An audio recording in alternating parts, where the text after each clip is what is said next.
vibrações boas.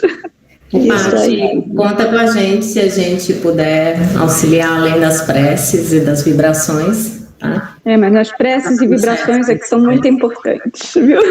Tá certo, força aí. Tá, muito obrigada. E fica tranquila que a turma toca o barco aqui. Não. Nossa, já vi. Já vi que não vai ter problema nenhum. Num ritmo assim que, olha, tô ofegante aqui para acompanhar. Tá muito legal, muito legal. Então tá, minhas amigas. Vamos lá, né? Vamos começar nosso encontro de hoje. Depois desse banho de energia, de vibrações positivas, né? Que a Patrícia... Eu falei para a Patrícia em box, né? Já falei isso várias vezes para ela, que ela me dá um monte de exemplos, de ensinamentos que, olha...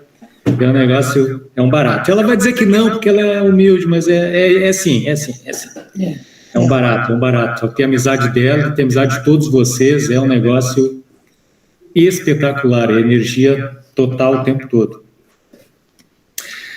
Então tá, né? Vamos lá. Hoje, turma, vamos falar sobre o capítulo Pegadas Ecológicas do livro do Trigueiro, já devidamente revisado, né? Com a edição atual. A gente vai trocar uma ideia sobre o que são as tais das pegadas.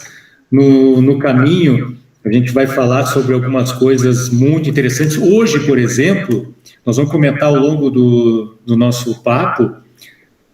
Começou a primavera aqui no Hemisfério Norte, começou o outono aí no Hemisfério Sul, Dia Mundial da Árvore, dia que saiu o relatório do IPCC, mais um relatório do IPCC sobre o meio ambiente. Nós vamos conversar um pouquinho sobre isso, porque tem tudo a ver com pegada, né? Então nós vamos, olha, dia cheio, noite cheia, mas vamos lá, vamos tentar dar conta do recado aí, com as bênçãos de Francisco, que está sempre na área. Então, o que a gente pretende hoje, né, minhas amigas queridas? Falar de pegadas, né? Mesmo nos planetas e luas, onde a gravidade é mínima, se a gente caminhar lá, vai ficar uma pegadinha como essa aqui, que a gente vê nessa imagem.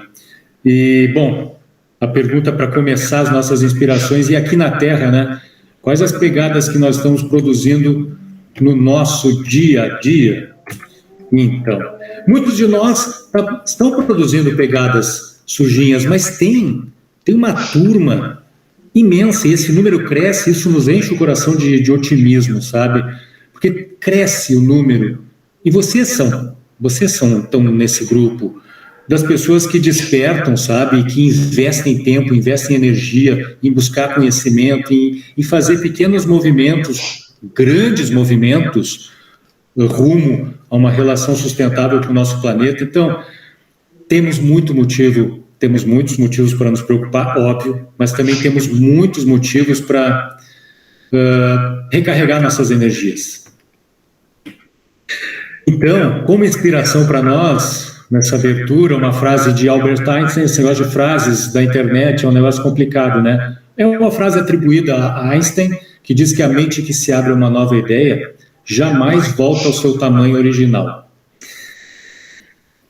Querem mais uma inspiração?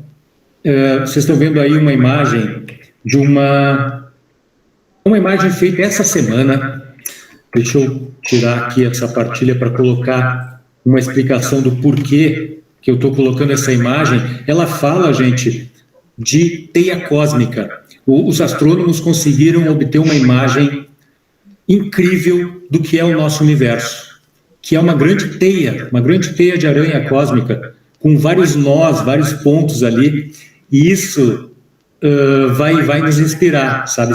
Peço ao Francisco aí que nos inspire no bate-papo de hoje. Deixa eu compartilhar com vocês aqui o porquê dessa imagem, tá? Para vocês terem uma ideia, né? Colocar aí o contexto. Deixa eu achar aqui.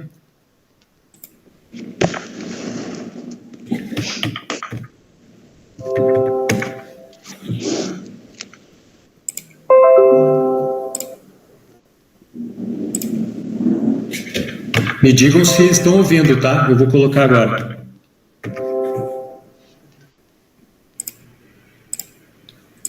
Lá na na década de 1960, os pesquisadores começaram a imaginar como que seria o universo na grande escala.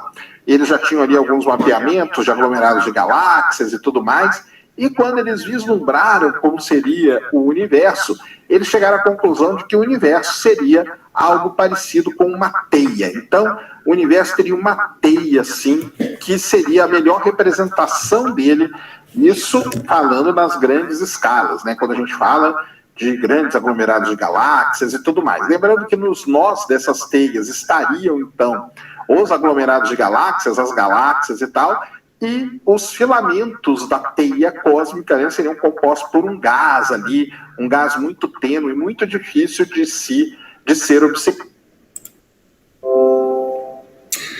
Deu para ouvir, gente? Eu acho que a imagem é que eu não sei se foi. Deu para ouvir, né? sim. Deixa eu voltar aqui a apresentação. Mas deu para ouvir tudo. Aí a imagem da teia. E, bom, daria mais uma horinha aqui para a gente ficar viajando totalmente nessa ideia da teia cósmica, né? Mas, assim, cada nó dessa teia é um conjunto de galáxias que cobre distâncias absurdas, que a gente não faz ideia. Pense na Via Láctea, que já é grande, e pense em um aglomerado gigantesco de vias lácteas. É o que cada pontinho de nó dessa teia representa. E aí, nesse sentido, nessa teia gigantesca, bom, André Luiz fala uma coisa muito importante, que tem a ver com essa questão da teia, né? Nós somos interdependentes. Não vivemos em paz sem construir a paz dos outros. Temos funções específicas. Existimos para colaborar no progresso da criação, edificando bem para todas as criaturas. Carecemos de disciplina. Sem método em nossos atos, não demandaremos a luz da frente. Somos valorizados pelas leis divinas.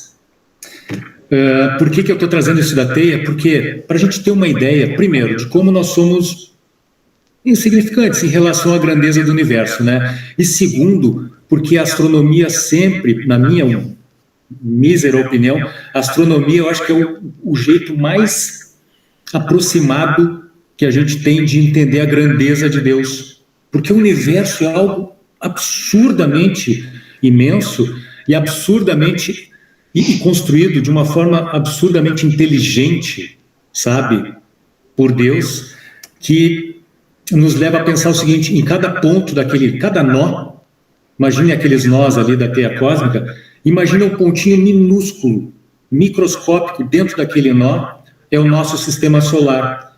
E dentro desse sisteminha solar, que não é grande coisa, está o planeta Terra. Ou seja, nós estamos dentro desse nó da teia cósmica e deixando o quê? Deixando que legado para as gerações futuras? O ser humano conseguindo promover uma degradação sem limites na história da humanidade, num desses pequenos pontos deste grande nó, que é apenas um de milhões de nós existentes pelo universo. Então é só para a gente ter uma comparação de grandeza, sabe? A grandeza do universo versus a grandeza da nossa responsabilidade, sabe? E é isso que eu vejo nos olhos de cada um de vocês, é o entendimento dessa grandeza, dessa responsabilidade que a gente tem, de fazer alguma coisa, de não deixar para trás um legado de uma humanidade, de uma raça que deixou para trás um pontinho microscópico dentro desse nó da teia cósmica, num estado lamentável de degradação ambiental, vegetal e animal. Não, Patrícia? Fala aí. Só complementando que quando você trouxe essa imagem da teia, eu me lembrei logo de uma palavra que já apareceu várias e várias vezes nos nossos estudos, que foi a interconexão. Está tudo interconectado, como essa teia aí. Então, como você está falando aí de um pontinho do nó que a gente pode deixar esse nó se perder, né? Todo mundo que faz um tricô, que faz alguma coisa assim, um crochê, sabe que se um nozinho tiver perdido, a teia toda acaba se desfazendo. Então é muito importante isso. Que legal. Muito bem. Analogia com as coisas mais simples, né? É possível filosofar em cima das coisas mais simples. Chegou a Raquel, que bom. Beijo, minha amiga. Seja bem-vinda, a gente está começando agorinha, tá? Perdeu a parte inicial, tá no mudo aí teu microfone. Perdeu a parte inicial, mas depois eu faço questão que você veja a abertura. A gente falou de teia cósmica, a gente viajou longe aqui no universo. Tá, desculpa consegui chegar só agora. Imagina. Olha só, Raquel, a gente falou do tamanho da teia cósmica que existe no universo, né? E cada pontinho dessa teia cósmica, cada nó, é um conjunto imenso, gigantesco de galáxias. E nesse burburinho todo do nó, nós estamos num pontinho ali, fazendo o que estamos fazendo com o planeta, sabe? Então a gente está comparando a grandeza do universo com a grandeza da nossa responsabilidade. Sim, eu não conhecia o conceito de teia cósmica. É recente? É antigo? Não, é relativamente recente, é um conceito da ciência, da astronomia. Dá para captar a ideia. Maravilhoso. Eu vou colocar depois o link para vocês no grupo do WhatsApp para ver aquele vídeo na sua integridade, na sua totalidade, que é muito legal, vale a pena. Natila, agora que eu vi ela ali. Boa noite, Natila, um beijo. Hoje eu estou feliz demais que a Natila está aí. Nossa, coisa boa. Vamos lá. Eu muito mais com todos. Coisa boa demais. Gente, sugestão da noite, tá? Eu sugiro a vocês, todo mundo aí tem bastante tempo, né? Tá todo mundo bem tranquilo de tempo, então eu sei que é fácil fazer um curso online de internet que as aulas, cada aula tem aí 2 horas, 2 horas e meia. Então, vocês vão fazer isso até o fim de semana, é tranquilo.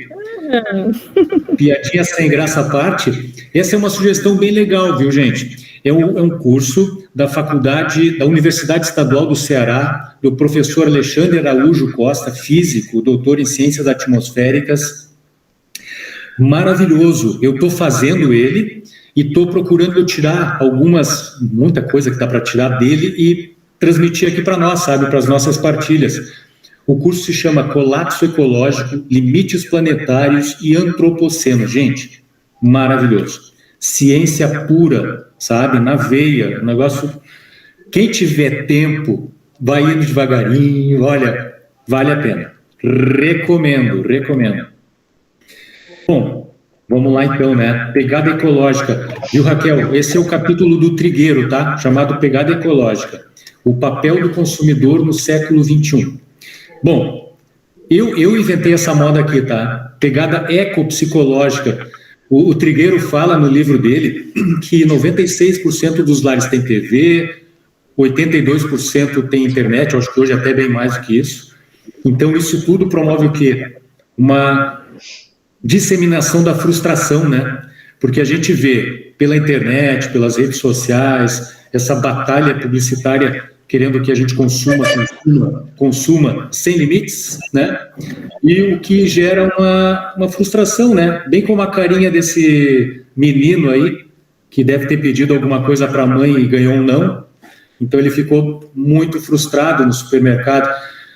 E aí isso que eu chamo de pegada ecopsicológica, sabe? Porque o consumo hoje em dia tem isso, sabe? Essa possibilidade que tem de muito conforto material e, por outro lado, muita gente que não tem a menor condição de ter um mínimo desse conforto material, isso tudo gera um impacto, sabe, em termos psicológicos tremendo. E minhas amigas, eu vejo isso, eu sinto isso na pele, nos atendimentos do plantão do Centro de Valorização da Vida, sabe? Crianças, adolescentes que querem tirar a vida, que não aguentam mais, puxa vida, eu não aguento mais, eu sou um nada, porque eu não consigo ter uma namorada bonita, um namorado bonito, eu não consigo ter um carro, não consigo viajar para lugares bonitos, não consigo ter, enfim. E aí a criaturinha se acha super frustrada, se acha um nada, um incompetente e gera uma ansiedade, uma depressão, inclusive tem ações, infelizmente, né, de abreviatura da vida. Então, tem sim, sabe, não é só pegada ecológica, tem pegada ecopsicológica também, e ela é duríssima, duríssima. O Trigueiro fala que, considerando que a maioria das pessoas não tem dinheiro sobrando, eu sou para comprar tudo o que deseja ou que passa a desejar, a partir das campanhas publicitárias, disseminam-se pacotes de frustração, né? Por aí, direto.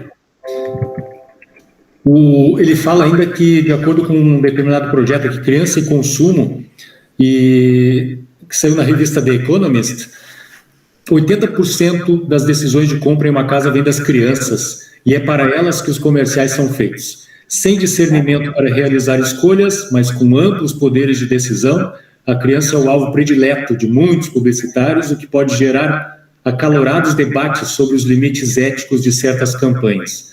Não por outra razão, todos os 10 países com maior qualidade de vida do mundo têm restrições legais à publicidade dirigida ao público infantil.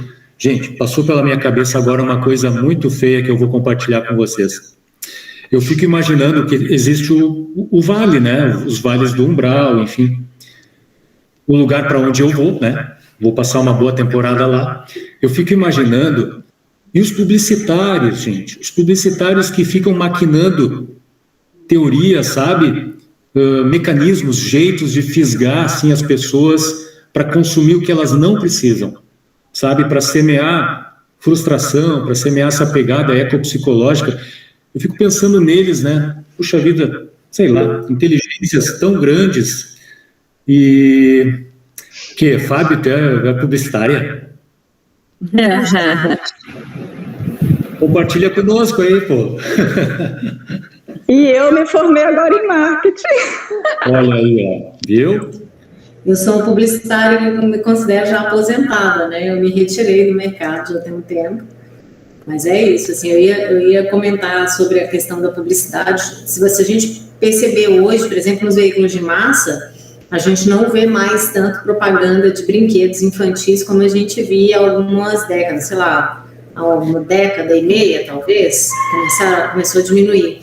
Mas tinha horários específicos em que as crianças ainda estavam acordadas, e aí foi mudando a legislação, porque é exatamente isso, né, do poder de decisão, como as coisas são colocadas, né, os produtos são colocados no supermercado, aqueles que são estrategicamente colocados na altura das crianças. Então, tipo, durante muito tempo, desde que começou o consumo de massa, e isso começou, inclusive, lá na Segunda Guerra, né, as teorias, infelizmente, começou a partir da Segunda Guerra, e muita coisa veio das manobras e estratégias do governo alemão, né, que nesse aspecto eles despontaram essa coisa do consumo, da liderança de massas, né?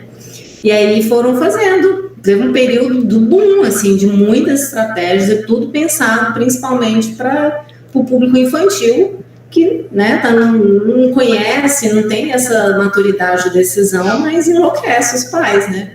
Vai saindo, eu sei que eu tenho sobrinhos, eu não tenho filhos, mas a minha cunhada está fazendo uma reforma em casa, e a preocupação dela é onde que ela vai alocar todos os brinquedos. Aí eu já sugeri algumas vezes, falei, existem pontos de doação que eu conheço e que eu me disponibilizo, mas não doam pouquíssimas coisas. Então, assim, para a gente ver como que ainda existe esse apego, né? Não só o consumo, mas depois o apego em se libertar daquilo. Às vezes o brinquedo que a criança já não tem nem idade para ele mais, mas muitas lembranças afetivas, o primeiro brinquedo. Então a gente tem que trabalhar todas essas questões, porque vão acumulando um monte de coisas em casa e vai se criando compartimentos para guardar o que não se doa. E em vários lares e instituições, crianças que poderiam receber brinquedos, né?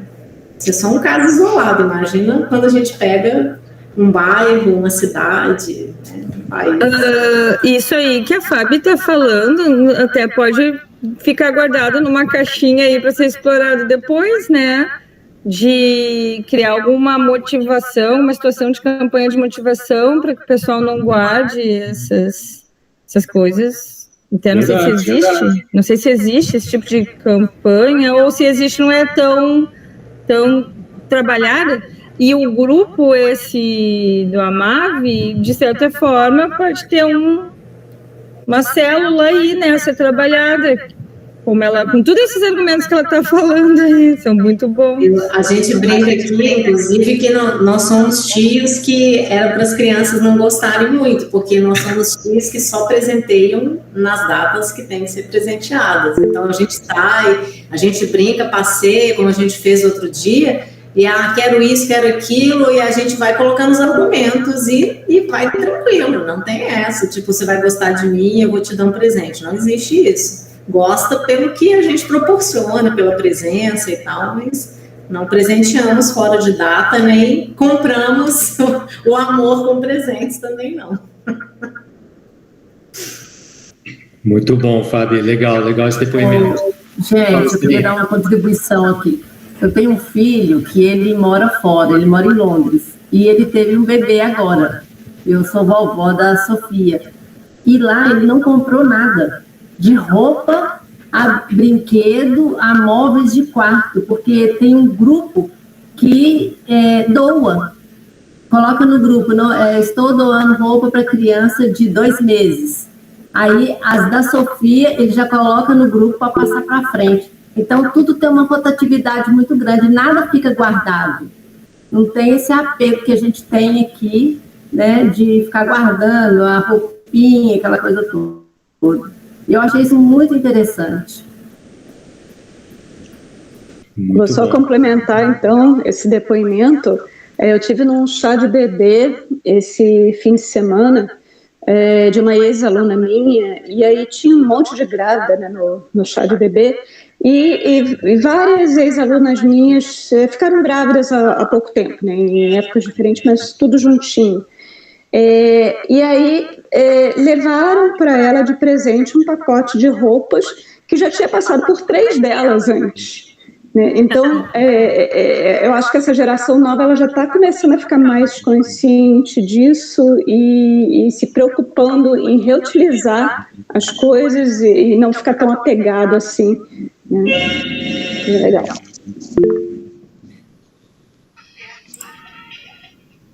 Fala, Fábio.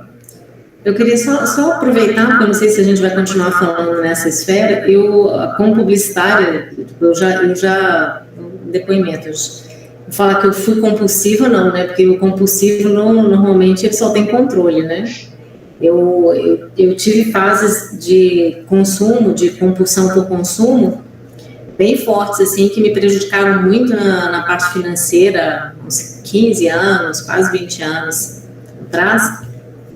E eu levei muito tempo para sair da lama que eu me coloquei por causa da compulsão.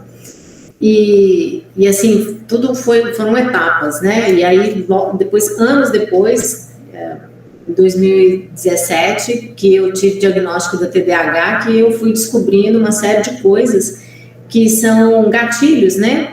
A partir eu não sabia exatamente onde estava a raiz, mas você tem gatilhos, então eu tive momentos depressivos, momentos de transtorno de ansiedade, compulsão, e na verdade tinha uma raiz, que é o transtorno de déficit de atenção e hiperatividade, que me levou a esses estados, né, algumas vezes, e como que isso acaba irradiando para outras áreas da vida, assim. E além da publicidade, durante um tempo eu trabalhei como consultora de estilo, né?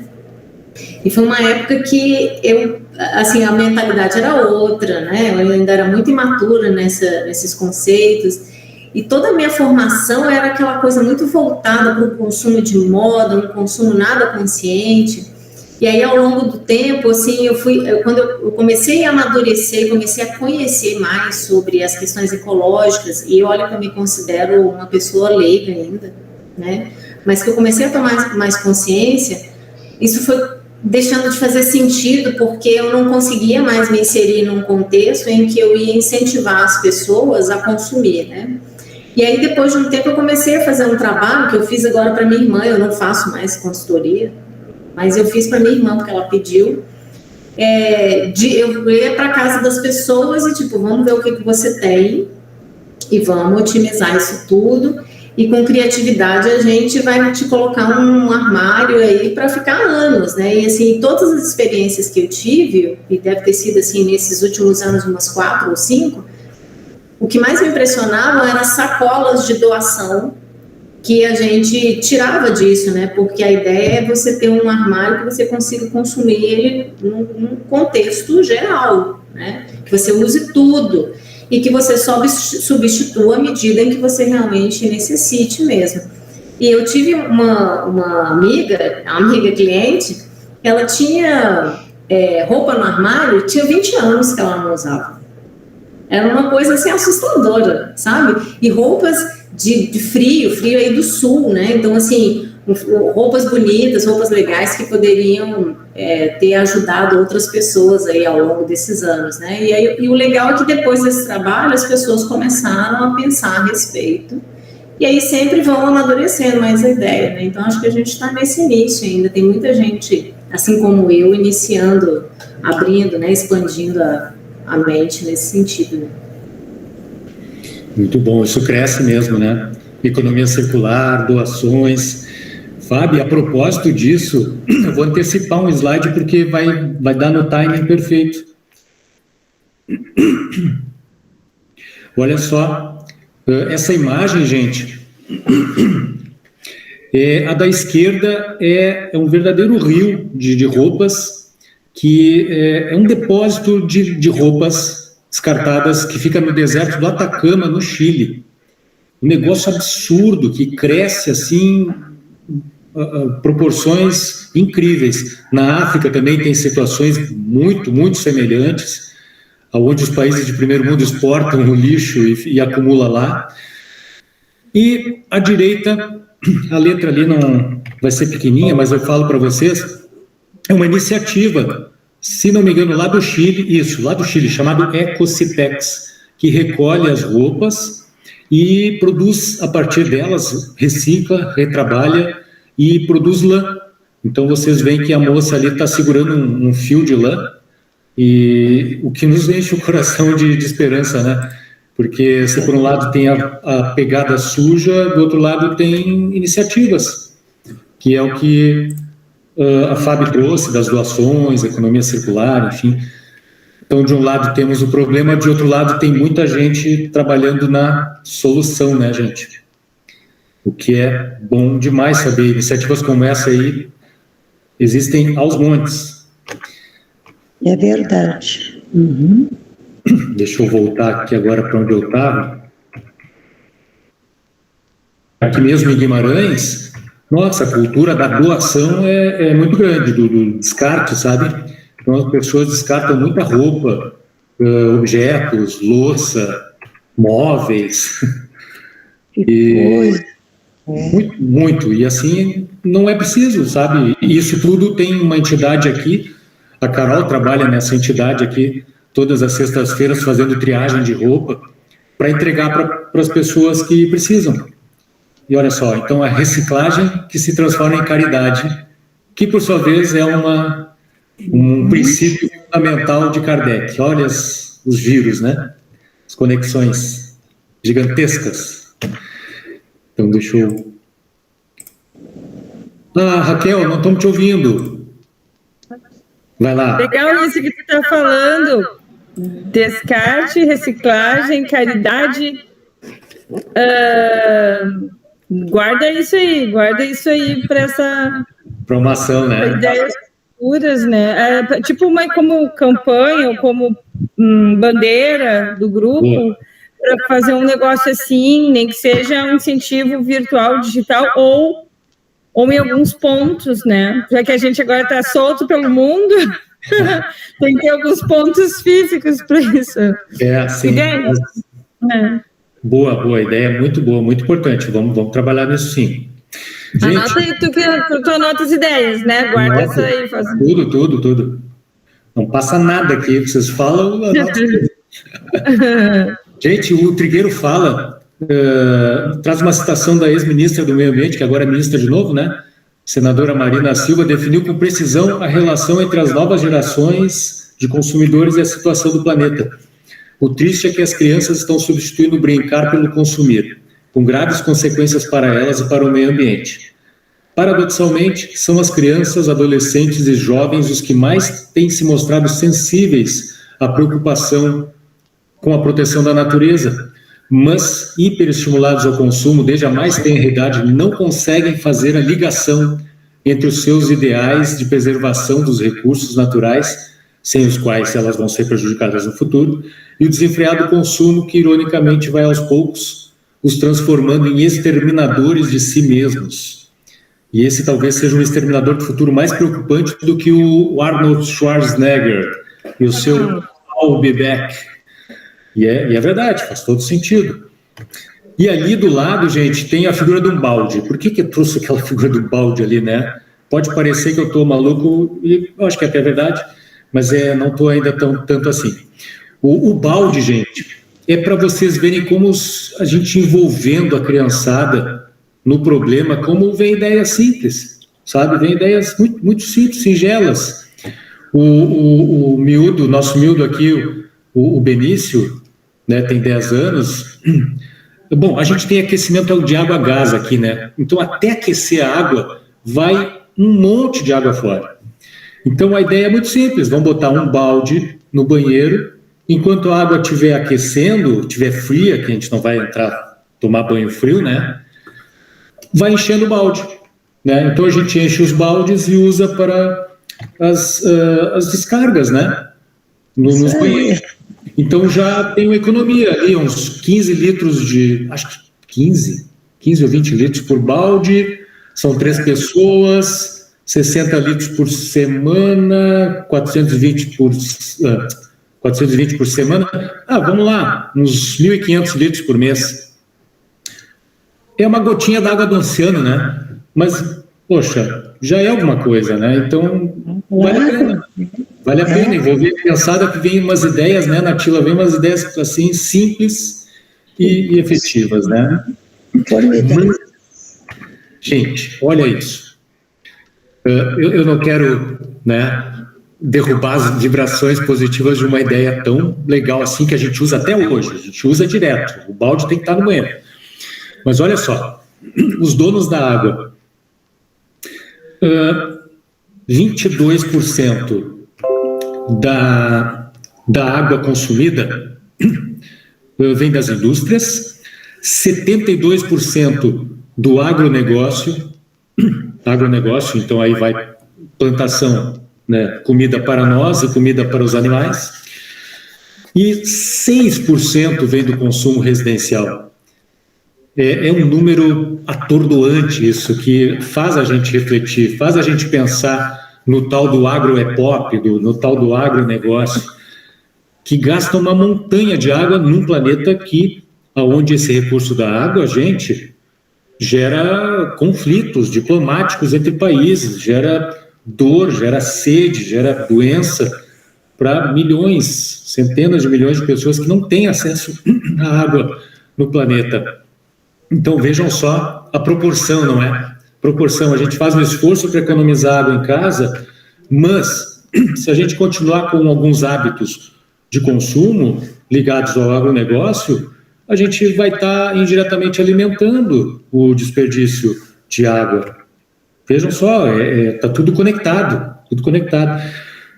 Em 2013, o agronegócio, essa informação é antiga, né? Deve ser maior hoje. Em 2013, o agronegócio gastou 200 trilhões de litros de água no Brasil. Isso representa 200 vezes o sistema Cantareira de São Paulo cheio. Ou seja, é água que não acaba mais. Então, gente, o Trigueiro segue falando que novas gerações de consumidores crescem sem perceber a relação que existe entre consumo e meio ambiente. E a gente aqui fez uma relação ainda mais ampla, né? Consumo, meio ambiente e saúde mental. E o que é mais preocupante, repetindo clichês do movimento ambientalista, como cuide do planeta hoje para que nossos filhos e netos tenham direito a um futuro, protejam as baleias, salvem a Amazônia. Gente, maravilhoso, isso é absolutamente necessário e urgente, esses clichês, né? Desde que concretizados na prática com ações, né? Mas se ignora a dimensão política presente no ato do consumo, diz o Trigueiro. Quando escolhemos de forma consciente o que nos convém consumir, evitando excessos e adotando marcas comprometidas com a sustentabilidade, estamos assumindo o papel que se espera de um consumidor do século XXI. E aí, gente, esse slide aqui é muito interessante, porque o Trigueiro fala em dimensão política, né? Como um ato político, não essa política que a gente vê nos jornais, essa política marrom, rasteira, a gente está falando de ciência política, sabe? A raiz da coisa, tá? É um ato político, o ato de consumir, mas é também um ato que reside na dimensão, óbvio, física e alimentar, a dimensão social e política, que a gente já comentou, a dimensão financeira, material, ou seja, pessoas que não têm o que comer, que recentemente faziam filas para pegar ossos que sobravam de restaurante para cozinhar e para poder ter alguma coisa em casa. O ato de consumir é um ato que está na dimensão religiosa, e a gente vê isso, né? Poxa, Livro dos Espíritos, aquela questão que, se alguém lembrar aí, me ajuda, por favor, porque eu não lembro, mas aquela questão que fala sobre o supérfluo, né? De que Deus daria o suficiente para o homem se com o suficiente o homem se contentasse. Alguma coisa assim, está lá no Livro dos Espíritos. Então tem uma dimensão religiosa no ato de consumir. Tem a dimensão ambiental, óbvio, a dimensão racial e de gênero, porque implica em, puxa vida, aqui mesmo na Europa, a gente percebe, quando está na época de colheita, alguns países ricos, né, França, Alemanha, pagando pelo trabalho, pagando uma merreca pelo trabalho de imigrantes da África, boa parte deles, ou do leste europeu, mas muitos migrantes do norte da África para trabalho nos campos, nas colheitas. Ou seja, tem a dimensão racial, sim, também implicada aí, tem a dimensão ético-animal, né, questão da franciscana, né, de a gente procurar, puxa vida, renovar o nosso contrato de amor e solidariedade com os nossos irmãos animais, não é? Por essas fieiras aí onde a gente já caminhou, né? Muito tempo. E quantos animais já fomos nas nossas jornadas existenciais. E aí, gente, para finalizar esse slide aqui, eu quero chamar a atenção das conexões, tá? Conexões, é uma palavra que a Carol tem me ouvido repetir aqui como um mantra dentro de casa. E eu não quero, eu quero muito menos, por favor, não levem por esse lado, destacar o trabalho, né? Mas sim destacar as conexões. Olha só, a gente trabalha aqui para um grupo na Europa que cuida da prevenção do suicídio e valorização da vida, chamada Acolher Viver. Tem o CVV, tem a Rede de Proteção à Vida no Brasil, que também trabalha na questão da saúde emocional, da saúde espiritual. Tem o MOVE, que cuida da questão ético-animal espírita, ambiental, ético-animal também. E tem Nova Acrópole, que é uma escola de filosofia maravilhosa. Recomendo, quem tiver o tempo, a disponibilidade, de fazer um curso de filosofia lá, porque abre a mente, ajuda a abrir a mente. Todas essas 5 frentes convergem para aquele bloco do meio ali, pegadas. Todas, sem exceção. Olha só, o MOVE fala da relação nossa que precisa ser revista urgente com a natureza, com a vida. CVV, RPV, Acolher Viver falam da ecopsicologia, das pegadas ecopsicológicas. A filosofia fala sobre o legado dos nossos antepassados, né, que é um tesouro assim incomensurável, sabe, de vida, de orientações para a vida, de conceitos de vida, de padrões de vida. Tudo isso diz respeito, conecta-se visceralmente, umbilicalmente, com as dimensões que a gente está vendo aqui, dimensão física, alimentar. Olha, dá para falar horas sobre isso. Tudo se conecta com a dimensão alimentar, social e política, financeira, racial, étnica, de gênero, ético-animal, espiritual, ambiental. Está tudo conectado. Não existe saúde dentro da gente, física, emocional, espiritual, se não tiver saúde do lado de fora, no ambiente social, político, animal, étnico, enfim, por todos os rincões do planeta. Então, gente, eu tô assim como criança no pote de doce, sabe? Descobrindo agora, aos 50 e muitos anos de vida, as conexões todas que a vida oferece. Então eu me sinto na obrigação de levar isso adiante, mostrar que, gente, tá tudo interligado. Quem foi que falou no início aí interconexão? Alguém falou, né? Eu não me lembro agora, mas Foi eu. Patrícia, interconexão, interdependência, está tudo ligado, não tem nada compartimentalizado. A gente tem que olhar de uma forma abrangente para tudo, e ir caminhando, cada um no seu ritmo, cada um do seu jeito, no seu pace, e caminhando para fazer essas conexões, sabe? E para levar nas suas vidas isso, nos menores atos das suas vidas, sabe? Eu estou fazendo essa descoberta e, gente, eu estou só no início, tem muito mais o que descobrir.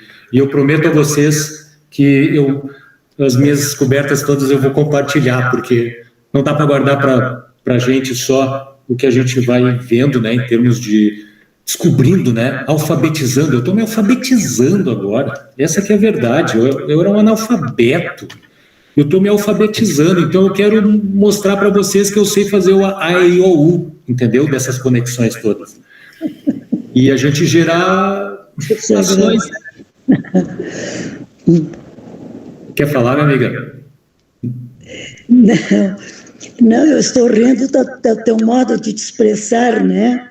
Assim, mas não resta dúvida que fatalmente toda a humanidade no seu tempo, né? Cada ser humano no individual, todos chegarão sim a compreender estas conexões, não resta dúvida, não é? Assim como nós hoje já estamos participando dela, engatinhando e buscando fazer a nossa parte, sem a preocupação se o outro faz ou não, porque o importante é nós fazermos, não é? E de acordo com o que nós sabemos, com as energias, não é? Que emanam de todo o desejo humano bom, de amor, de participar, essas emanações, elas surtem efeito, né? Elas vão vertificar na parte horizontal e quanto mais profundas também vertical, não é? Então isso aí é uma coisa que deve nos encher sempre de esperança, não é? De amorosidade positiva, que haverá um dia que todos deixarão de comer carne, né? Haverão dias que todos participarão solidários de tudo que existe no universo, mas isso nós já estamos sabendo, não é? É de uma ordem espiritual, cada um no seu patamar, né? Quanto mais elevado, ele vai melhorando e vai também estabelecendo conexões com o todo, né? Para ajudar.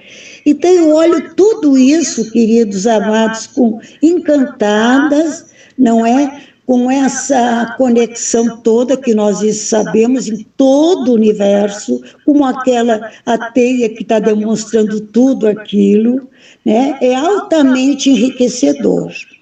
Bom, uma coisa que eu quero, Fábio, querida, tu está me escutando? A Fábio, eu quero falar uma coisinha para a Fábio. Pode falar. Não, é o seguinte...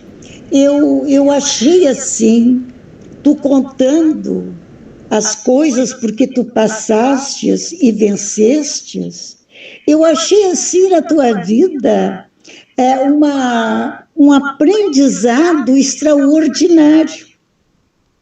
Isso só faz tu crescer dentro de ti, não é? Com gratidão, com louvor à vida, amando mais as pessoas, não é? E, acima de tudo, compreendendo mais profundamente outros que passaram e passam pelo que tu passaste, onde então tu pode florir, não é? Aqueles argumentos maravilhosos, né? Como lidar, como aceitar, né? Como romper com estes grilhões, né? Que nos prendem, não é? A esse estado de coisas. Então, eu achei maravilhoso tu falares, porque cada um de nós aqui temos, sim, né? Grilhões ainda que terão que ser partidos. Não é verdade? Todos nós, aqui não tem nenhum que diga, eu já superei isso, eu já superei aquilo. Bom, se a gente já superou algo, não é? Mas podemos ter certeza que coisa boa que superamos, mas virão outros ainda que estão aguardando. Não é verdade? Então a vida é uma riqueza total. Quanto mais a gente estuda, quanto mais a gente se volta para a grandiosidade da criação divina, não é? Mais a gente vai incorporando esse bem maior, que é se olhar por dentro, né? Com toda a aceitação do que a gente é, não é nem mais nem menos, mas essa aceitação de que eu estou me reformando, eu estou aqui para isso. Agora, não importa o tempo, nem sempre nós podemos avançar rápido, né? O nosso espírito ainda não está pronto para aquilo lá, mas vamos devagar, não é? O importante é que eu ouvi outro dia falar, e é mesmo, é nós vivermos com a alegria. Diz que é a alegria que transcende tudo dentro de nós, porque Deus nos quer ver alegres, contentes conosco mesmo, do jeito que a gente é, não é?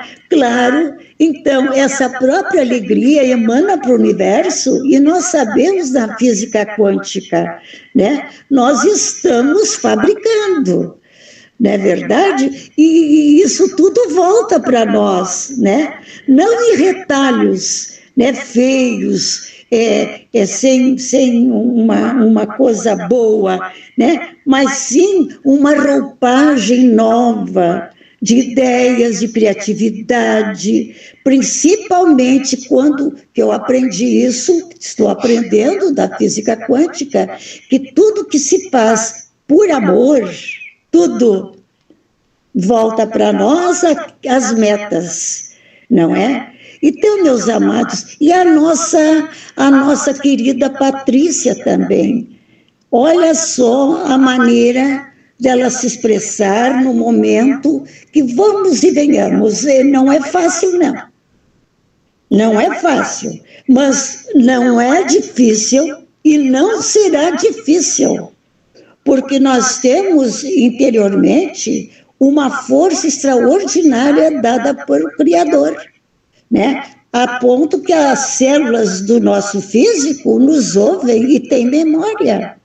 Não é? Então, quanto mais a gente falar com elas amorosamente, agradecendo, mesmo essas doentes, as doentes, né, com gratidão, porque elas estão fazendo para nós um bem muito grande. A Patrícia está me entendendo como espírita, aonde que eu quero chegar.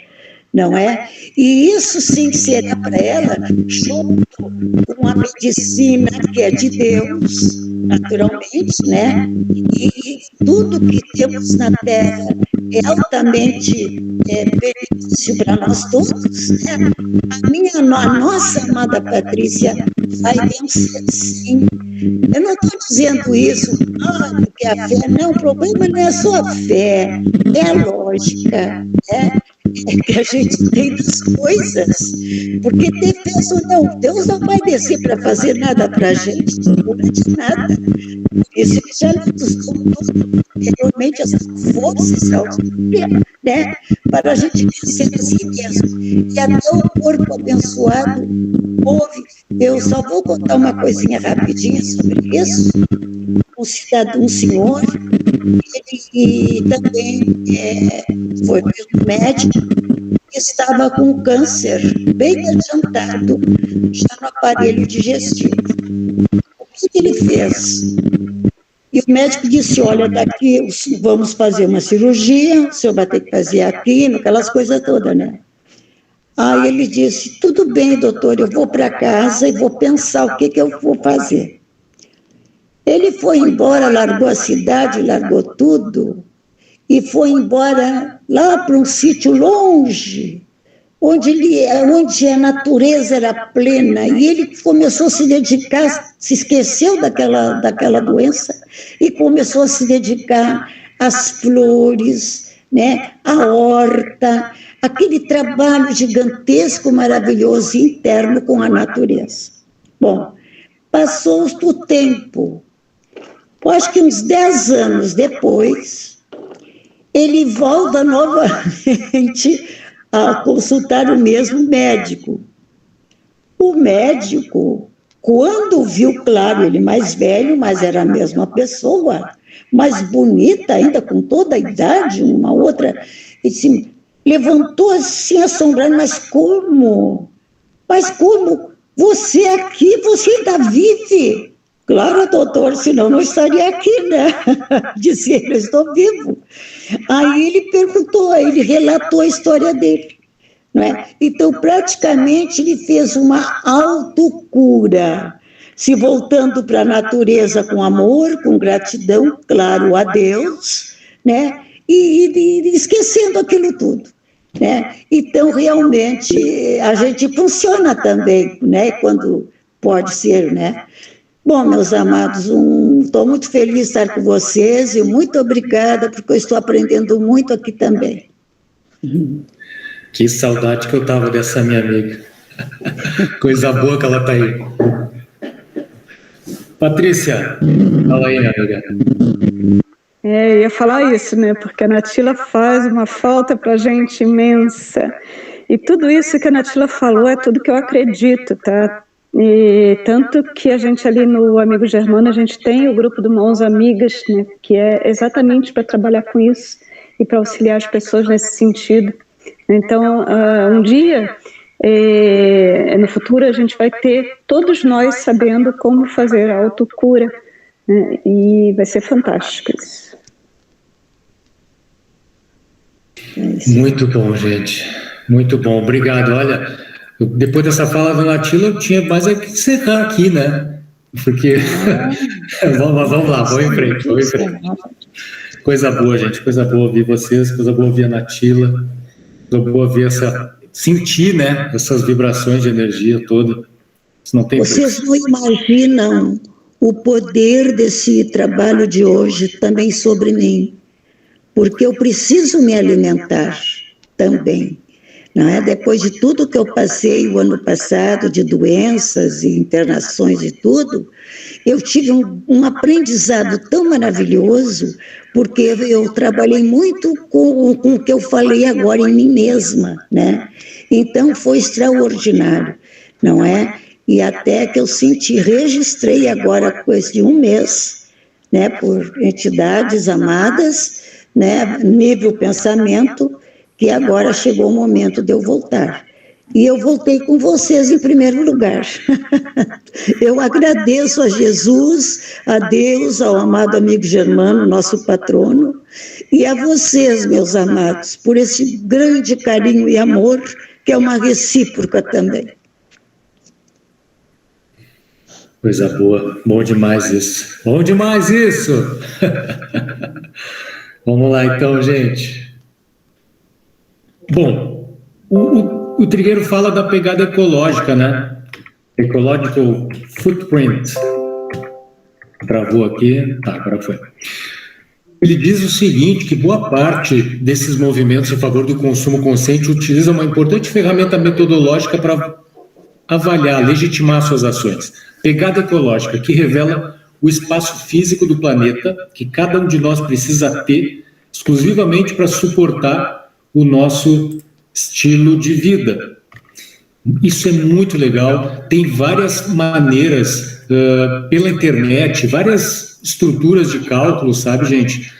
Maneiras pelas quais se pode calcular a pegada ecológica e considera o transporte, o meio de transporte utilizado, enfim, é muito bom. É muito bom dedicar um tempinho e ver como se faz o cálculo dessa pegada ecológica. Vou ver aqui mais um ponto interessante a respeito disso. Sim. Para conhecer a sua pegada ecológica, a pessoa deve responder, via de regra, deve responder um questionário que apura vários hábitos de consumo. Por exemplo, meio de transporte, que eu falei, né? Utilizado, hábitos alimentares, uso de eletrodomésticos, tempo do banho, olha o tempo do banho de inverno, etc. A resposta é expressa em hectares de terra, que precisam existir apenas para satisfazer a esses hábitos de consumo, além de uma projeção, e aí é que o bicho pega, gente, uma projeção de quantos planetas seriam necessários para que a população da Terra, no caso de a população da Terra inteira, tivessem os mesmos hábitos dispendiosos de consumo, de energia, de alimento, enfim. Esse método ele foi criado no início da década de 90 por uma dupla de pesquisadores William Rees e Matthijs Wackernagel, e vem sendo utilizado até hoje por organizações mundo afora, justamente por isso, para aferir essa pegada ecológica, não só de pessoas, viu, gente, mas de cidades, de países, de continentes inteiros.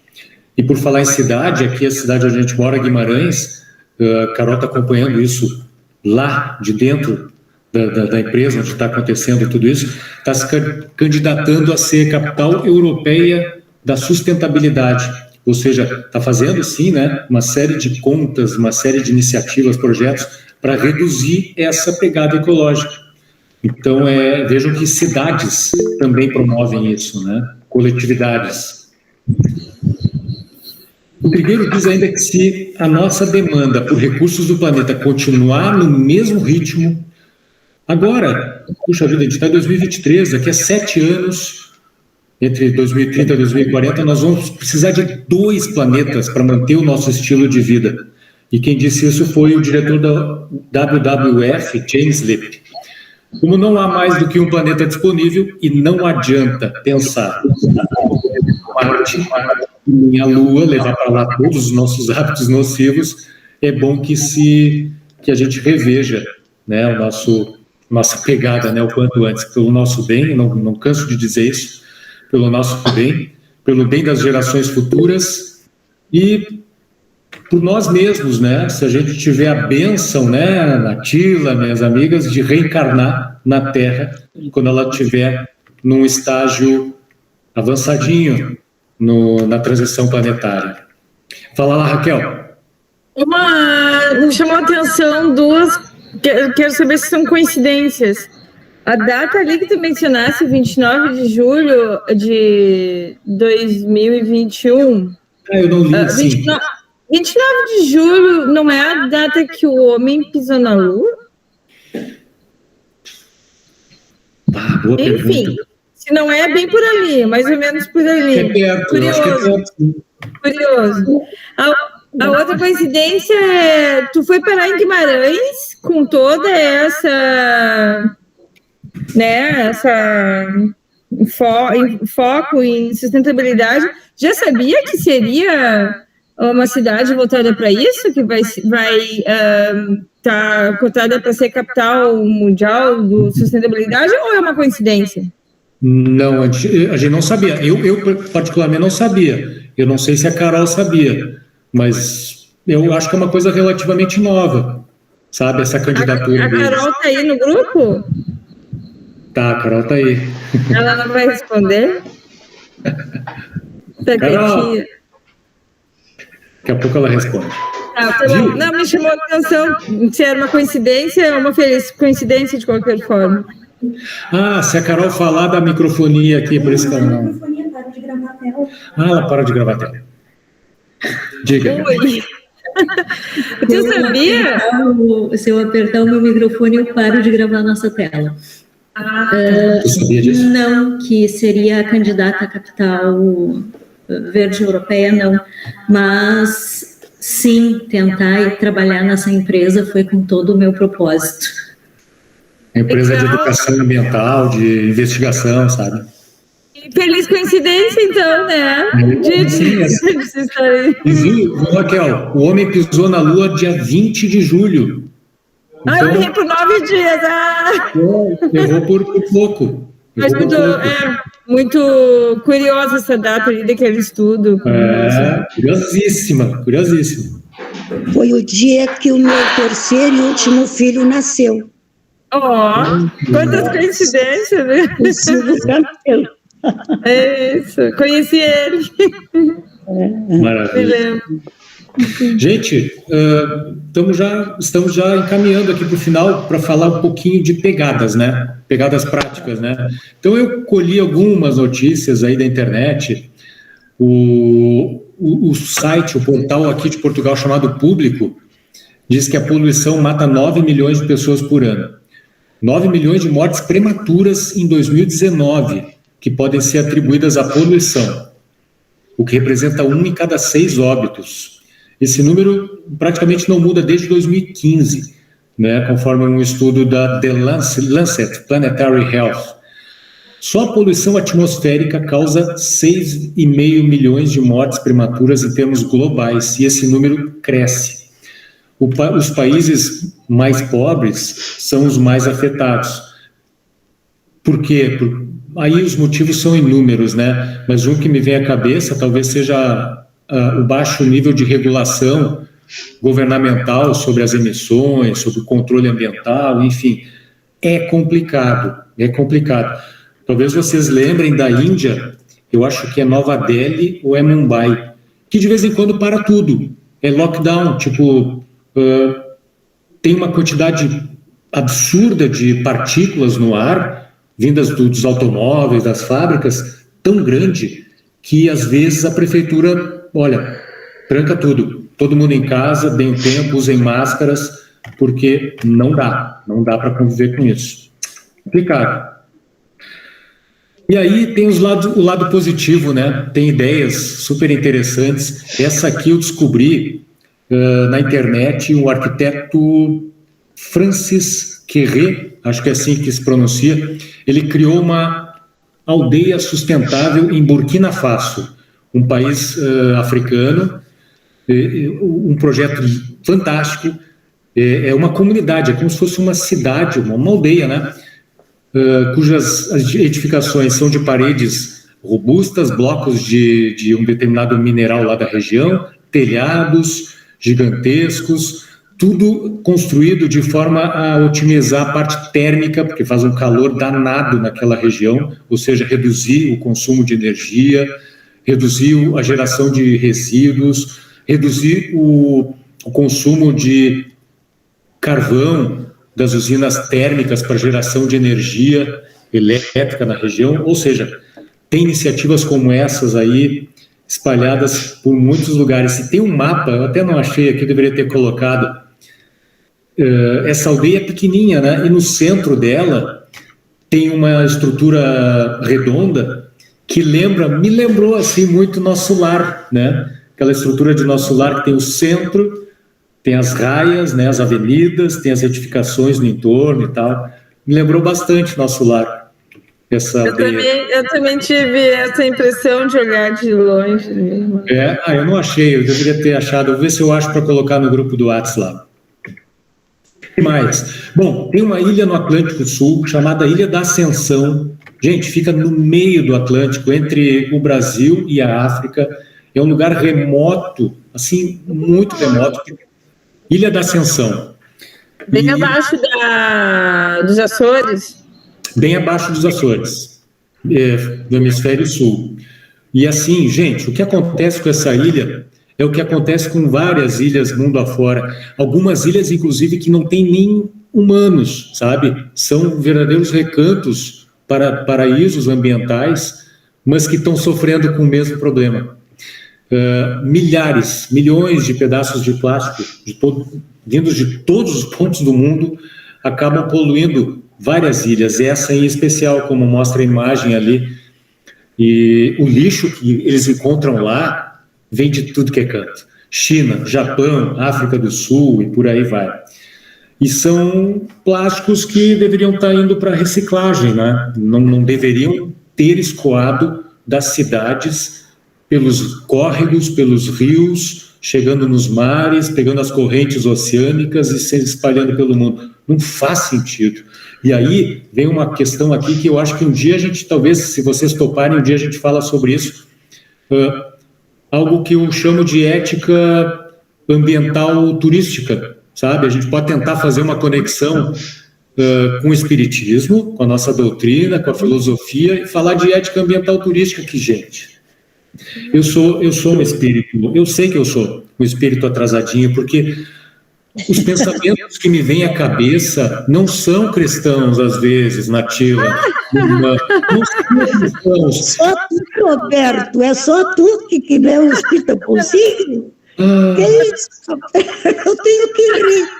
Eu vejo garrafas plásticas, sabe, copinhos plásticos em lugares assim absurdos. Eu fico pensando comigo, eu não vou falar para vocês o que eu penso, né? Não vou fazer isso. Mas eu fico pensando, por que deixaram ali?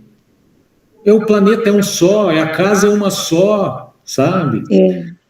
Enfim, eu não vou falar o que eu penso, mas eu tenho que fazer a reforma íntima. Fala, Flávia. Eu te entendo super nesses pensamentos, a gente vai se educando, mas eles são recorrentes, eu te apoio nesse sentido. Mas eu ia falar sobre as questões do lixo, assim, eu sei que a gente tem muitos problemas, mas tem que é aqui no Brasil, um país litorâneo, né, com uma costa gigantesca, uma coisa que não foi resolvida ainda é o bendito do canudo de plástico. Isso já é uma coisa simples, gente. Tipo, assim, eu sinto muito com a indústria do canudo, assim, rever suas estratégias, não perder o mercado, né? Entender que está acontecendo uma mudança. Eu fiquei pensando assim, se eu fosse alguém da área da indústria do canudo, se eu já não estava buscando soluções mais ecológicas, né? Para eu simplesmente... Que lógico, a gente tem que pensar também na saúde financeira dessas indústrias, que se fecharem as portas, são muitas pessoas que perdem o trabalho. Mas é aquele momento que você sente que o mundo está mudando, porque a gente dá saltos de progresso e a gente vai mudando o comportamento.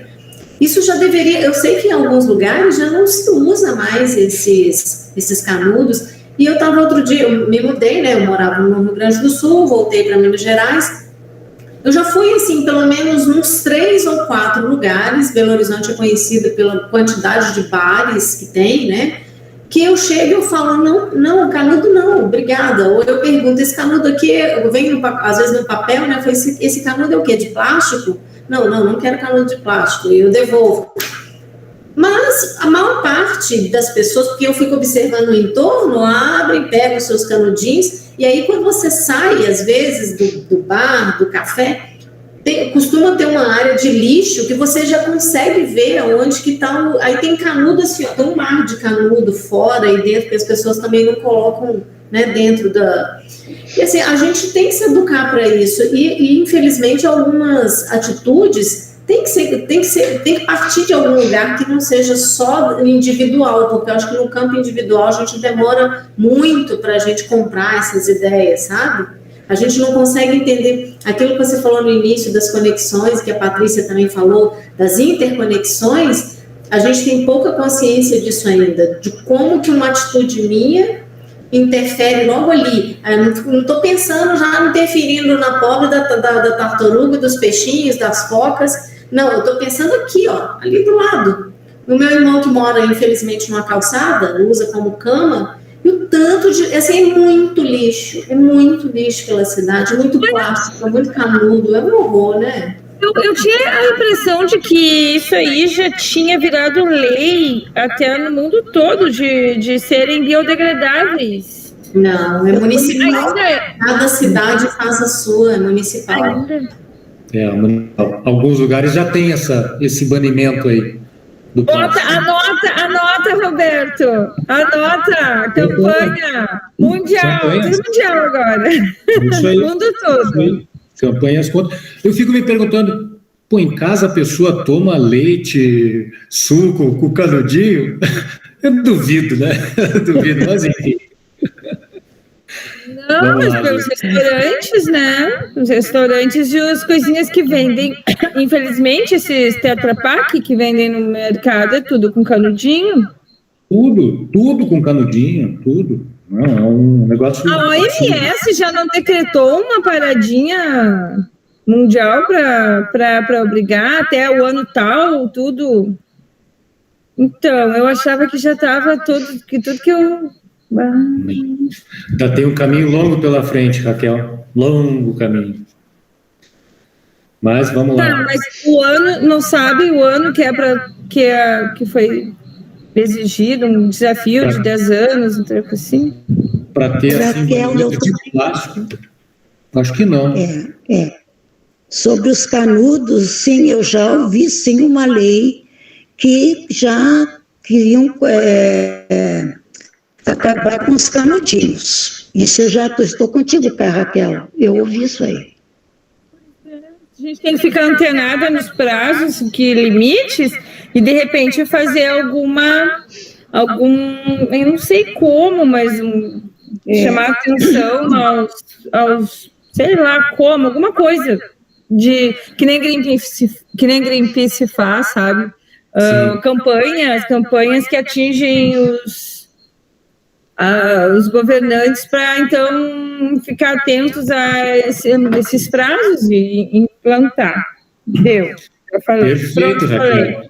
Não, é isso aí. E vai de encontro ao que a gente comentou lá no início, das conexões. O ato de consumir é também um ato político, né? A gente tem que exercer o nosso papel de cristãos e cidadãos do ponto de vista político também para que isso aconteça, né? Às vezes eu me pergunto, sabe? Por exemplo, eu tenho um irmão que é químico. Às vezes eu me pergunto, tem 2 perguntas que eu vivo me fazendo. Tantos químicos que despejam no mercado de trabalho no mundo todo e soluções básicas como essas ainda não, né? A mesma coisa, tanto esse curso de serviço social, né, assistência social, quantas faculdades tem disso? Então, hoje, tu vê mendigo deitado na rua, tanta gente que estuda em instituição e estudam, e mestrado, doutorado e tese, sei lá o quê, não emplaca. Eu só fico me perguntando, assim, que bizarro, porque não é uma coisinha 1, 2, 3, são centenas, milhares de gente sempre nos laboratórios ou nas faculdades, não emplaca. Eu fico meio que de boca aberta, assim. Mas é só uma reflexão, vou te deixar falar aí de novo. Não, mas tem razão. Tanto recurso à disposição, gente, dinheiro, porque dinheiro existe, né? Vamos combinar, tem capital no mundo para isso, ele é direcionado para outros pontos, né? Outras indústrias, outras matrizes, né? O que eu chamo de matrix, né? Que sugam esse capital aí, a matrix financeira, a matrix bélica, a matrix farmacêutica, a matrix da pecuária, enfim, recurso tem. A matrix do petróleo, que tem subsídio de petróleo até hoje. A gente está falando em substituir os combustíveis fósseis, mas muitos governos mundo afora ainda subsidiam a indústria petrolífera, ou seja, é um contrassenso, é um contrassenso ridículo, assim, incrível, né? Que não faz mais sentido. Antes de seguir em frente, só trazendo um último exemplo aqui, por exemplo, o presidente dos Estados Unidos, democrata, que se elegeu com uma bandeira muito importante, ambientalista, e que agora joga tudo de lado e autoriza a abertura de campos petrolíferos imensos numa região altamente sensível que é o Alasca. Ou seja, ao invés de estar trabalhando firme na transição energética, abre um campo gigantesco no Ártico, no Alasca. E aí eu pergunto, quem governa o mundo? São os presidentes? São os governantes? Não, existem escalas acima deles de poderes incríveis, trilionários econômicos, que esses sim governam de fato o mundo.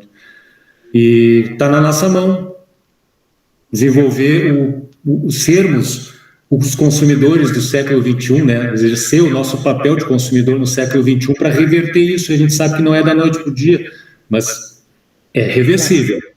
Isso é reversível. Lógico.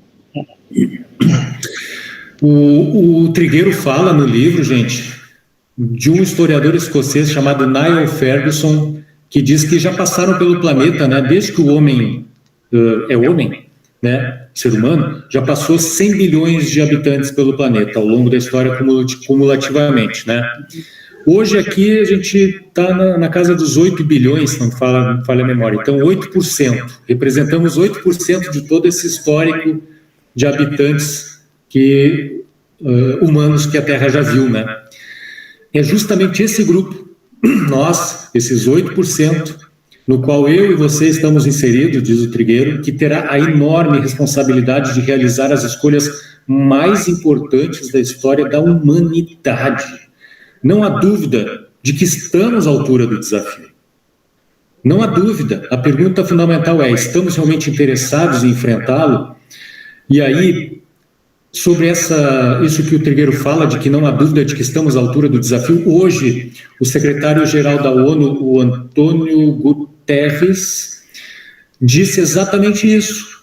Ele disse hoje, que nós temos todos os recursos tecnológicos, financeiros e humanos para resolver, ou pelo menos para começar a resolver, né, a questão do aquecimento global, a questão da extinção de espécies, a questão do aquecimento global, dos eventos climáticos extremos. Nós temos as condições. Temos. O problema é que parte importante da humanidade, os grandes grupos e as massas que seguem, ainda alimentam de uma certa forma, esses grandes grupos, eles não querem.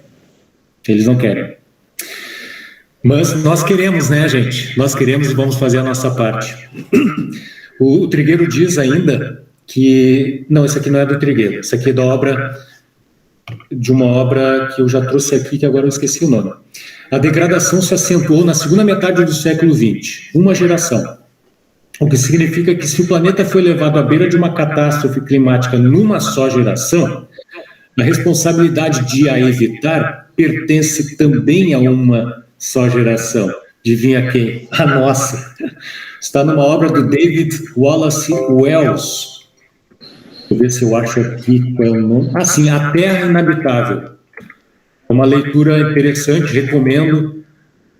Um tanto apocalíptica, mas o David Wallace Wells coloca ali informações pertinentes, concretas, que são um verdadeiro choque de 220 watts nas nossas peles.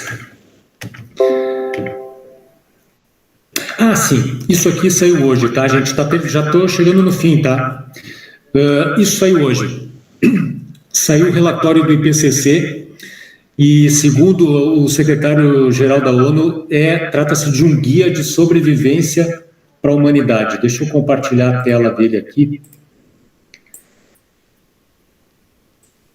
para mostrar onde é que está. Está aqui. Isso.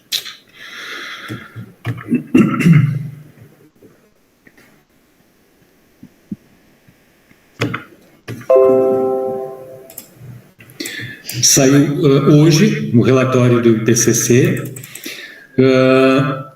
O relatório diz o seguinte, em síntese, né? As nossas escolhas e ações durante essa década terão impactos agora e durante milhares de anos, o que reforça o apelo ao investimento na adaptação e na justiça climática. Eu não tinha ouvido falar essa expressão, viu, justiça climática, e faz todo sentido, porque existe uma grande injustiça climática, né? Eu acho que eu comentei isso em algum encontro nosso. A África, por exemplo, que é um continente pobre ainda, miserável, embora tenha bolsões de riqueza, de indústria, de tecnologia, tem muito lá, mas a África contribui com menos de 1% para toda a questão do aquecimento global, mas sofre muito com o que acontece por conta do aquecimento global promovido por outros países mais industrializados, né? Isso aí me parece ser a tal da justiça climática, ou no caso, injustiça climática, né? Um continente que sofre por conta disso. Ou então, eu acho que até já falei isso, talvez esteja sendo repetitivo, me perdoem, né, se eu estou sendo. mas o país lá da Ásia Central chamado Butão, que, gente, eu estou louco para conhecer o Butão, se um dia eu puder, eu vou. É o país que tem o Ministério da Felicidade, para vocês terem uma ideia. É um país que tem superávit na questão das emissões, ou seja, ele recolhe muito mais gás carbônico da atmosfera, muito mais do que joga para a atmosfera. E é um país equilibradinho, bonitinho, com as suas florestas e tal, mas que está começando a sofrer e muito com os eventos climáticos extremos, inundações que vêm do derretimento do Himalaia, algumas secas, duríssimas, enfim. Para vocês verem aí de como é essa questão da justiça climática, né? Como ela, na verdade, se trata de uma grande injustiça climática, né? Tem uma fala aqui dessa... Gente, está acabando minha bateria do laptop. Carol, me socorre aí se tu tiver ouvindo, me traz o carregador, por favor. Ai, gente, desculpa aí. Diz aqui, então, que até 2030 é necessário acelerar a ação para as sociedades humanas se adaptarem às alterações climáticas causadas pelas emissões de gases, se queremos ter alguma oportunidade de limitar o aquecimento global a 1,5 graus acima dos valores anteriores à Revolução Industrial. Tem muito cientista que já está jogando a toalha quanto a isso, que não tem como voltar àquele padrão pré-Revolução Industrial. Então, é uma questão... Obrigado. Meu anjo me salvou aqui de não ficar sem energia. Obrigado. Então, na verdade, a gente está lutando não para reduzir 1,5 graus, mas a gente está lutando para que não aumente muito mais do que isso. Não, mas vai ligar aqui. Então, a coisa é realmente seríssima e está se aproximando de um ponto de não retorno perigosíssimo. Então, minhas amigas, estamos chegando já ao final, acho que nem ia precisar carregar, estamos chegando já no finalzinho. Deixa eu colocar aqui, então, os últimos, ou eu acho que é o último slide, que é muito bacana, muito bacana. Isso aqui é para nos dar esperança, tá, gente?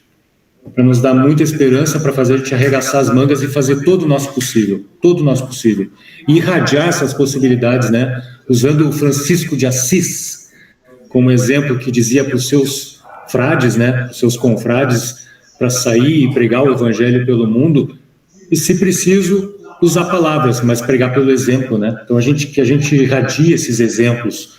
Eu não estou ouvindo. Será que está no mudo? Estão me ouvindo? Eu estou ouvindo. Então, que a gente irradie isso, sabe? Que a gente faça o nosso possível. Irradiando exemplos. Os nossos pequenos exemplos já são grandes exemplos, podem ser sementes que frutificam, às vezes, muito perto da gente. Ou frutificam em lugares que a gente não faz nem ideia que vão frutificar. Porque você sabe, os pássaros comem os frutos e levam as sementes longe, né? E às vezes uma árvore nasce longe de onde a ave fez a sua refeição. Da mesma forma nós. Da mesma forma nós. Está me ouvindo? Não ouço nada. Não está nos ouvindo? Natila ficou no mudo. O microfone está ligado, mas não ouço. Mas não te preocupa. E agora? Está me ouvindo? Não? Ué, o que será que houve? Que pena, Natila. Está me ouvindo agora? Eu dei uma mexidinha aqui. Acho que a Natila não está nos ouvindo. Foi lá, tudo bem. Tá tudo bem aí, minha irmã? Natila?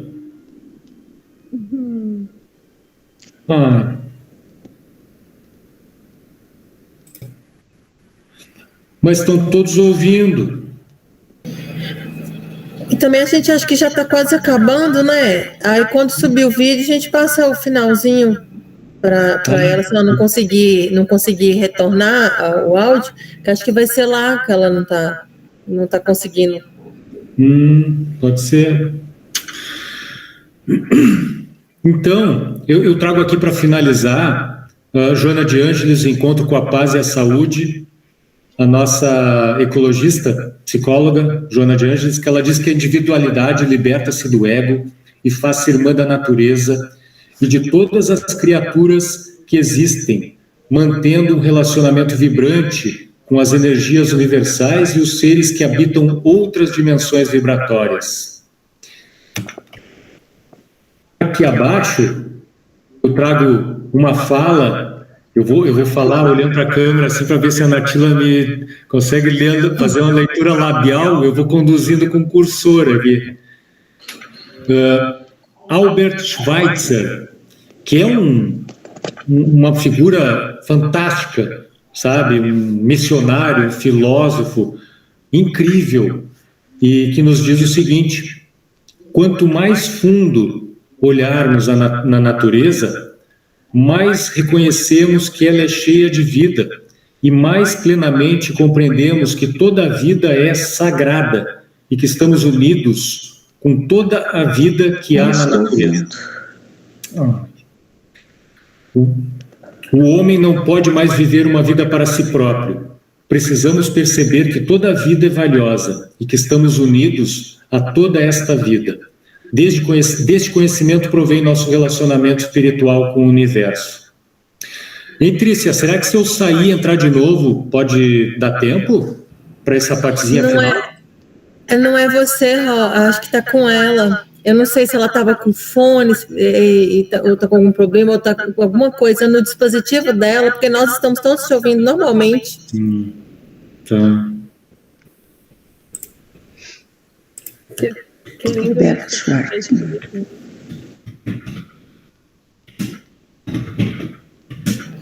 No caso ela, né?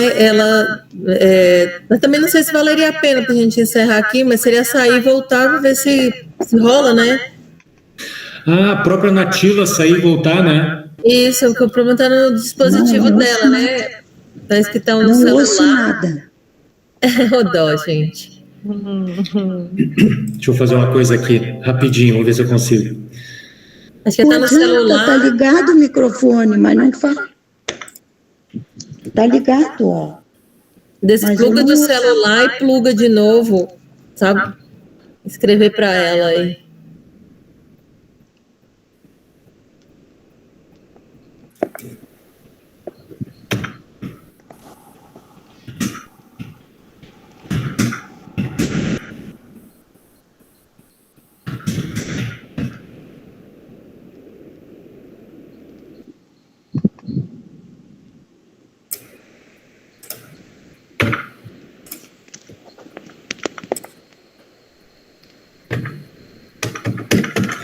Só um segundinho, gente, deixa eu tentar uma manobrinha aqui, só para tentar colocar...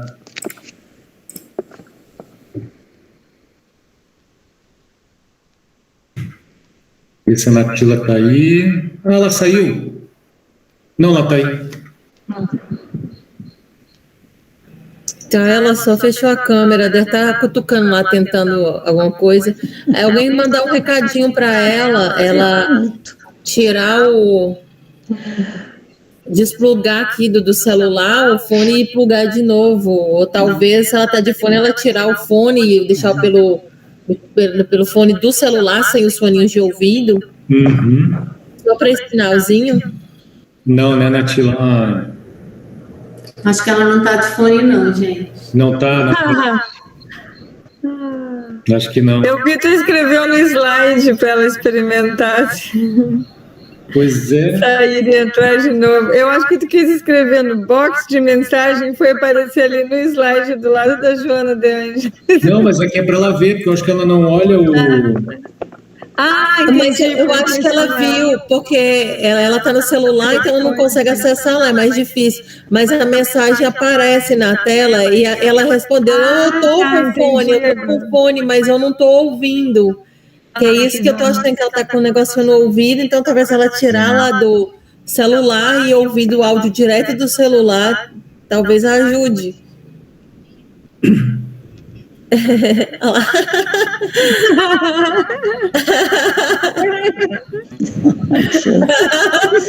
Não adianta, não uso. Tchau. Não. Olha, um abração para vocês. Tchau, eu vou sair. Aí logo o vídeo está disponível, ela assiste o finalzinho. Pô, a gente está terminando, é bem o finalzinho agora. Essa parte aqui a gente já viu no encontro passado, que são os pontos em comum, né, do espiritismo e da ecologia. Já vimos exatamente esse mesmo quadro, né, com todos os pontos em comum.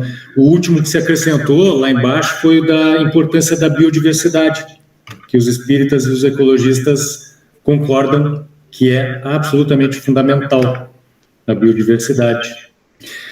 E aqui a bibliografia, que depois vai para o nosso blog. Gente, era isso. Era isso que tínhamos. Puxa vida, fiquei triste pela Natina, mas, pô, ela perdeu a finaleirinha. Coisinha de nada do fim. Vou mandar um áudio para ela depois pelo WhatsApp ali. Para rever, né? Minhas caras amigas, agradeço de coração a força de vocês, o tempo, a dedicação, a causa, que não é um grupo de estudos comum, não tem nada de comum. Isso aqui, para mim, é a minha prioridade, é a minha obrigação de servir, sabe? De procurar servir o grupo.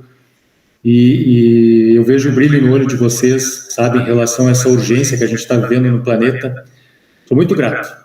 A gratidão é grande e contem comigo, contem conosco para a gente seguir caminhando. Por favor, sejam críticas, tudo que puder melhorar, sabe? É importante, tem muito que melhorar, tem muito o que fazer. Então, fiquem à vontade, falem sempre, tá bom? E tamo junto. E nos vemos em breve. Quiserem dar um tchauzinho, quem quiser falar? O nosso em breve será de quantas em quantas terças? A terceira terça de cada mês. Então, o próximo vai ser dia 18 de abril. Se Deus quiser. E as falanges de Francisco nos apoiarem. Seria bom a gente fazer um programa e deixar, né, as pessoas mais ou menos agendadas, né? Cronograma para o ano, né, Patrícia? Isso aí. Vamos fazer assim. Obrigado, tá, gente? Obrigado, Trícia, Carol, Fábio. Bom te ver, bom vê-las todas. Gratidão, turma. Por todo o carinho de você, toda a energia. Força, tamo junto, tamo junto. Tamo junto, tchau, tchau.